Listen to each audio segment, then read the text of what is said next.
बिस्मिल्लाहिर्रहमानिर्रहीम। अस्सलाम वालेकुम। उम्मीद करता हूँ कि तमाम दोस्त खैरियत से होंगे, खुश होंगे। तो दोस्तों, आज हम मौजूद हैं दरिया नीलम पे। ये हम आपको दिखा रहे हैं, यहाँ पे एहतियाती बोर्ड लगे हुए हैं। 40 किलोमीटर की स्पीड से आप चल सकते हैं। और ये बोर्ड इस पे लिखा है कि यहाँ सबसे ज़्यादा हलाकतें जो लोग मोटरसाइकिल पे हेलमेट नहीं पहनते उनकी होती हैं। दरिया नील है ना, माशाल्लाह बच्ची यार बच्ची। ये है जी दरिया नीलम, खैबर पख्तूनख्वा, आज़ाद कश्मीर। हम लोग इधर आए हुए हैं। आप देख सकते हैं ये पहाड़ है चारों तरफ। ठीक हो गया।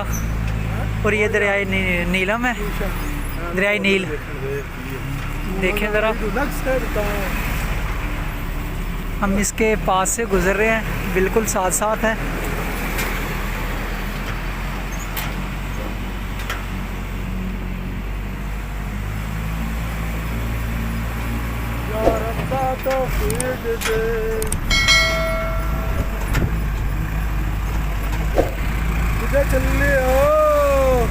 नाले कल्ले कल्ले हो।